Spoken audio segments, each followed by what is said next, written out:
A principios de los años 60, Alberto Olmedo era, quizás, el hombre más famoso de la Argentina. Un ídolo de multitudes que, sin embargo, enfrentaba un dilema.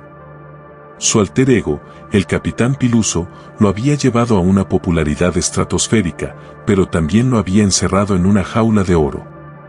Para el gran público, Olmedo era sinónimo de humor infantil. Pero detrás del personaje bondadoso se agitaba un genio de la comedia absurda, picaresca y transgresora. La pregunta era, ¿cómo romper el molde sin traicionar al público que lo amaba? La respuesta llegaría de la mano de dos hermanos que estaban a punto de cambiar las reglas de la televisión para siempre. Estamos en 1964. Los hermanos Gerardo y Hugo Sofovich, dos mentes brillantes y prolíficas, estaban armando un nuevo programa para Canal 11. Un show de sketches que buscaba romper con la comedia tradicional. Se llamaba Operación Jaja. Para su elenco, no querían actores comunes, querían talentos únicos, diamantes en bruto. Y vieron en Alberto Olmedo lo que pocos veían, un potencial ilimitado más allá de Piluso.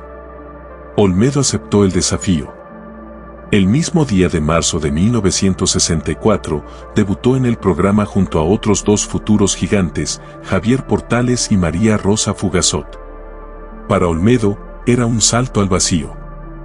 Pasaba de ser la estrella absoluta de su propio programa a ser una pieza más en un elenco de grandes figuras. Pero era el paso que necesitaba para iniciar su gran metamorfosis. En Operación Jaja, Olmedo comenzó a experimentar. Se liberó de la rigidez de Piluso y empezó a jugar con el absurdo, la improvisación y la ruptura de la cuarta pared.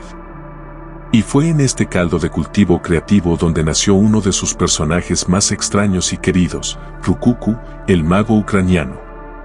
Rukuku era todo lo que el Capitán Piluso no era, impredecible, delirante, un fracasado que se creía un genio. Con su latiguillo Rukuku y sus trucos de magia que siempre salían mal, Olmedo demostró que su genio cómico no tenía límites.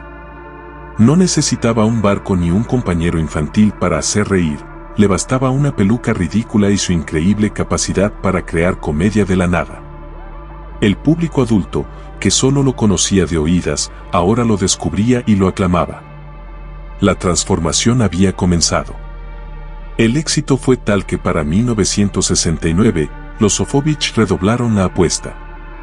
Crearon para Canal 9 un programa que, visto en retrospectiva, parece un sueño, El Botón. La idea era simple, juntar en un solo lugar al seleccionado nacional de capocómicos. Y allí estaba Olmedo, ya no como el ex-Piluso, sino como una de las estrellas principales. Miren lo que era ese elenco: Alberto Olmedo, Jorge Porcel, Juan Carlos Minguito Altavista, Javier Portales, Fidel Pintos, Tristán, Eide Padilla, Pepe Soriano. La lista es interminable. El Botón no era un programa de Olmedo, era una cumbre de talentos donde él demostró que podía jugar en la misma liga que los más grandes y salir airoso. Era la confirmación definitiva, el capitán había colgado el traje y el comediante inmortal había nacido. La era Sofovich de los años 60 fue la crisálida de Alberto Olmedo.